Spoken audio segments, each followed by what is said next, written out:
పిడుగుపాటుకు విరిగిపోయి మళ్ళీ తిరిగి అతుక్కునే బిజ్లీ మహాదేవ్ ఆలయాన్ని గురించి ఈ వీడియోలో తెలుసుకుందాము. ఈ ఆలయము కుల్లు మనాలికి 22 కిలోమీటర్ల దూరంలో ఉంది. ఈ ఆలయంలో ఏడాదిలో ఒకసారైనా పిడుగు పడుతుంది. ఆ పిడుగు నేరుగా గర్భగుడిలో ఉన్న శివలింగం పైనే పడుతుంది. పిడుగు వల్ల శివలింగం విరిగిపోతుంది. అయితే కొద్ది రోజుల తర్వాత ఆ శివలింగం మళ్ళీ పూర్వరూపంలో ప్రత్యక్షమవుతుంది. ఇది వినేందుకు చాలా ఆశ్చర్యంగా ఉంది. కానీ ఈ ఆలయాన్ని దర్శించినట్లయితే మరింత అద్భుతంగా ఫీల్ అవ్వడం జరుగుతుంది. ఎత్తైన హిమగిరుల్లో ప్రకృతి అందాల మధ్య ఈ దేవాలయము ఉంది. ఈ దేవాలయాన్ని దర్శించినట్లయితే మనసు ఎంతో ప్రశాంతంగా ఉంటుంది. ఈ ఆలయాన్ని చేరుకోవాలంటే 3 కిలోమీటర్లు ట్రెక్కింగ్ చేయాల్సి ఉంటుంది. ఈ ఆలయంలో ఏడాదికి ఒకసారి పిడుగు నేరుగా శివలింగం పైనే పడుతుంది. దానితో శివలింగము ముక్కలైపోతుంది. అప్పుడు ఆలయ పూజారులు ఆ ముక్కలన్నీ ఒకచోట చేర్చి తృణధాన్యాలు, పిండి, వెన్నతో లింగంగా మారుస్తారు. కొద్ది రోజుల తర్వాత ఆ శివలింగము మళ్ళీ పూర్వరూపంలోకి మారిపోతుంది. కొంచెము పగుళ్ళు కూడా లేకుండా పూర్తి స్థాయి శివలింగంలా దర్శనమిస్తుంది. ఈ శివలింగము పిడుగుపాటుకు గురి కావటం వల్ల ఈ ఆలయానికి బిజ్లీ మహాదేవ్ అనే పేరు వచ్చింది. హిందీలో బిజ్లీ అంటే పిడుగు అని అర్థము. ఈ ఆలయం పరిసరాల్లో నివసించే ప్రజలను, జంతువులను రక్షించటానికి పరమశివుడు ఆ పిడుగుపాటుకు గురవుతాడని స్థానికులు చెప్తుంటారు.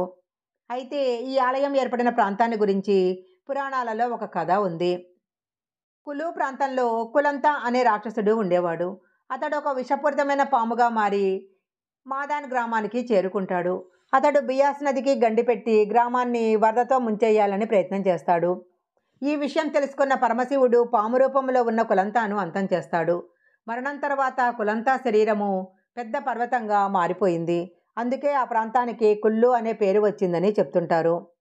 అయితే శివలింగము మళ్ళీ పూర్వస్థితికి రావడానికి కారణమేంటో తెలుసుకోవటానికి చాలామంది ప్రయత్నం చేశారు. అయితే ఎలాంటి ఫలితము దక్కలేదు.